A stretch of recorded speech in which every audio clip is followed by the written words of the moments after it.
What's good, y'all? It's your guy Bendu, and I'm sorry that you guys can't see my pretty ass face today. You know, cameras down and everything. I'm gonna get it back up running as soon as I can. But yeah. So today I want to come at y'all with this story that I came across online. Pulling it up now. And just to let you guys know, I'm going to be covering a lot of stories that are probably old because, you know, I've been kind of like on a little hiatus, I guess, for the past week or so. But just catching up on everything, you know, the Twitter, the TYT versus Gray Zone v Jimmy Dore beef, basically, and just catching up on a lot of things. I was going back and forth on whether I was going to cover that story specifically, but I'm going to cover it. But there's a lot of other stories that I missed that I really wanted to give, you know, my opinion on and talk about with you guys. So I'm going to be getting caught up. But first, I wanted to kick off with this story. The Biden Department of Justice will defend excluding Puerto Ricans from disability payments. This is published on June 7th, 2021 by Harper Neidig. I hope that's how you say his or her name. I don't even know if that's I'm pretty sure that's like a gender neutral name. Harper is. President Biden on Monday, you know, announced that the Department of Justice will continue to defend a law that excludes Puerto Ricans from the Supplemental Security Income Program. So basically the Social Security program, while calling on Congress to extend eligibility to the U.S. territory's residents. You know, Joe Biden going after poor people.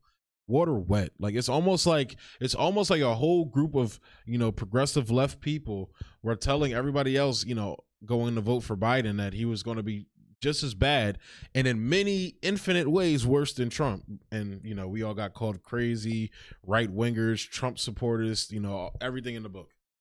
And now, lo and behold, he's doing bullshit like this. Even I got into a little Twitter skirmish with Marianne Williamson. She actually responded to me.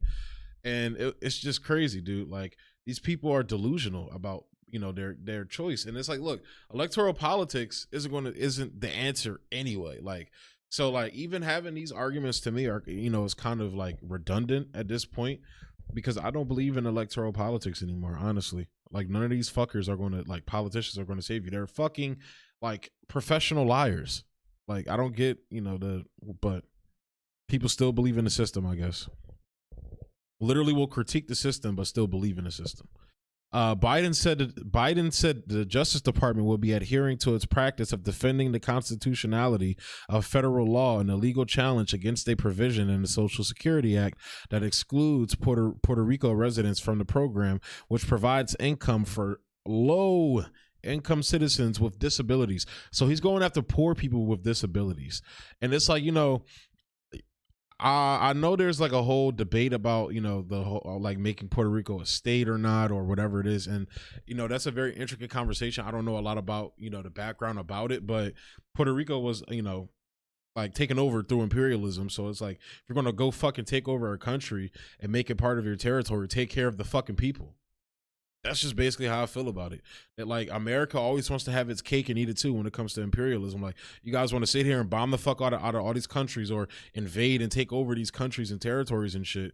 But you want these people to basically live in squalor, you know, to live horrible lives, whether it's, you know, Puerto Rico with the hurricane that hit and how shitty we treated them. But I think this is like, you know, Trump and Biden have been treating them horribly, but now on top of, you know, the fuckery Trump was already doing to Puerto Rico, Biden's adding more. So it's like, how is this better than Trump? Oh, again, and it's not like I said, I don't give a fuck about electoral politics, especially a president. Like, president is a figurehead to the deep state, which they run the show.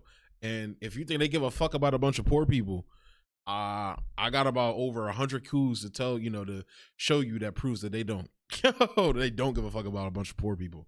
Everything they do is on behalf of rich people and inflicting the same pain that we're talking about onto these poor people.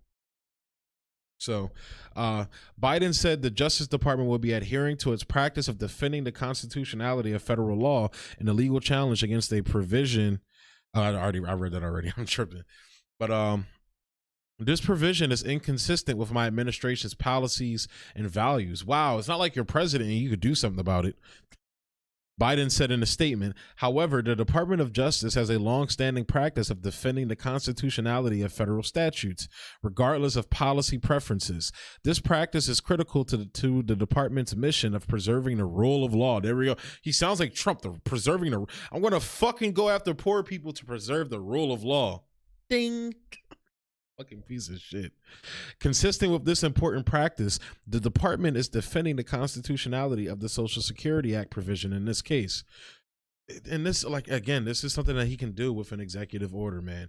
But just like he told that civil rights, that Black Civil Rights Caucus, I forget exactly what it was, but he's not going to do that. He's not going to do it. He's literally here to take us back to the status quo. He's here to take us back, to the horrible conditions that gave us Donald Trump, which is going to give us a worse Donald Trump with conviction, like whether that's Trump getting reelected, which I don't know if I don't know if he's going to run again, or somebody worse like a fucking DeSantis, or even worse than that, fucking Tom Cotton. I could definitely, if Trump doesn't run, I could see one of those fucking morons winning. And to me, Tom Cotton is one of the absolute worst. The Supreme Court earlier this year agreed to hear a case challenging the constitutionality of Puerto Rico's exclusion from the program. The government sued Jose Luis Villelo Madero, an elderly disabled man who had been receiving SSI payments for $28 in supplemental income that he had received after he moved from New York to Puerto Rico. So he's going after a poor elderly man. The government is suing a poor elderly man after they just gave Jeff Bezos a $10 billion participation trophy, which is another, I'm bringing that up because I'm going to be covering that story like today as well. So, this is how fucked up the system is. They're literally going after the poor.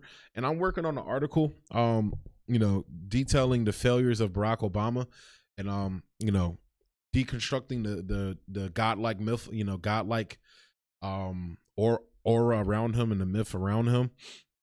And one of the things they did with monopolies and everything like that, and this is an article from Matt Stoller that I'm talking about now. I'm not pulling it up, but I'm talking about it. But he talked about how like they didn't go after like these big merger monopolies or anything like that, or went after them under the Sherman Act, but they went after like these little small instances, of like monopolies and shit like that, going after like everyday American people and shit like that. This is what they always fucking do.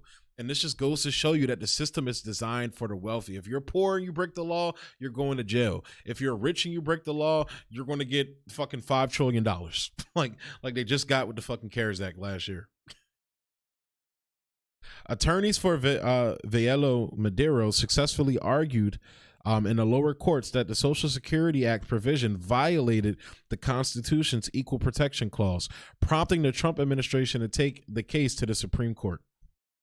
Administrations, and this is important. This is Biden can do this. Administration, or he can stop this. Administrations have chosen in the past to not defend the constitutionality of certain federal laws that they opposed. Former President Obama's Justice Department opted not to defend the 1996 Defense of Marriage Act, which barred the federal government from recognizing same-sex marriages. And the Trump administration chose not to put up a court fight against challenges to the Affordable Care Act, Obama's signature health legislation. Herman Ferre, an attorney for Villelo Madero, said Monday that Biden's announcement contradicts any legal argument in defense of the Social Security Act's provision. We don't see how it's possible to defend a statutory scheme that, as the president rightly acknowledges, treats Puerto Rico residents as second-class citizens. Ferre said in an emailed statement, such treatment is by definition unconstitutional under equal protection principles. This is not about a difference of policy preferences or whether to extend legislative grace. It's about correcting the long-standing unconstitutional second-class treatment of Puerto Rico residents. And that's facts. And like I said, this is basically the United States wanting to have its cake and eat it too when it comes to imperialism. So, it's kind of like I get into a lot of arguments with, in debates with friends about immigration.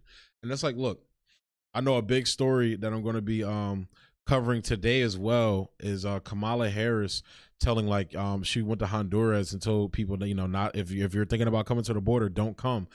And I'm going to get my thoughts on, there on that. But it's like nobody wants to, just like her statement there, it's the same as Trump, it's the same as Obama. Like nobody wants to talk about the fact that literally, I believe Obama staged a coup in Honduras when he was in office. And the United States has a history of running through Latin America, overthrowing their democratically elected leaders who want to, do some form of socialism to pay for things like education, healthcare, whatever it is, through their own natural resources within their country, exercising their own sovereignty to make the lives of their people better. And the United States, on behalf of our corporations and wealthy elite class and aristocratic class that included people like FDR, so stop worshiping FDR. Read about what FDR did to fucking Haiti. On behalf of our corporations going into these countries saying, yeah, no, we want that shit. So no, we're going to kill your leaders, overthrow them, and we're going to run death squads through your fucking country, and you're going to put up with it. Oh, and you can't come to our country. You got to stay here and fucking die in your squalor. This is the insanity of the fucking United States. This is why you hear people say death to America. This is why, honestly, I don't take in it like, I call myself an American and shit like that, but I'm ashamed to be an American. After all the history I've learned over the past, 2-3 years, as I've gotten more, gotten into politics and learned more about history, I'm ashamed to call myself an American. I love my fellow citizens, the ones that have respect and, respect and dignity towards me. But as, we haven't had that true come to Jesus moment. We've had these fake, moments where it's like, just doing things for the benefit of another or profit, whatever it is, like whether it's the Civil Rights Act, it was for a whole voting rights scheme when it came to the Civil Rights Act and shit like that. Like even with slavery, it's never about, it's never about humanity with these decisions. It's always something else driving the motive behind it. So that's what I'm saying. We haven't had that sit down and talk moment. You feel me? And that come to Jesus moment, in my opinion. And I don't think we ever are. I think this country's going to collapse. It's going to look, maybe something like Brazil. I know Jimmy Dore likes to talk about that a lot.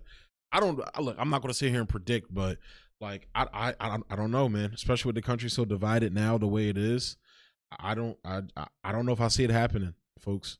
Honestly, I mean, Chris Hedges talks about this all the time. This dark path that people like to quote Chris Hedges, but they like to quote him, behind their optimism. Where it's like I'm getting to the point where I'm not very optimistic anymore about how shit's about to play out, what we're about to witness and experience. Honestly, I'm plotting my route out if needed be, because it's like I don't know, man. You got a country steadily collapsing, a rising power in China, we have the most nukes on the fucking planet. We have all these guns in this country, all these mentally unstable people in this country. Like what? It's not a good situation to be in, man. So I'm going to go ahead and leave it there on that depressing note, though. Yeah, thanks for tuning in, guys. I know I'm gonna be getting back into the rhythm of things. Even this, I'm listening to myself now. I sound like kind of discombobulated and all over the place in terms of I don't know. I'm just trying to get back into the rhythm of doing things. It's been a very, very tough go about it lately, and just trying to get back in the rhythm of doing things. So as always, like, comment, subscribe, and share. If you're on Odyssey, show love on there as always. I got to check my Odyssey. I haven't been on there in a grip because, like I said, I've been. But yeah, thanks for tuning in.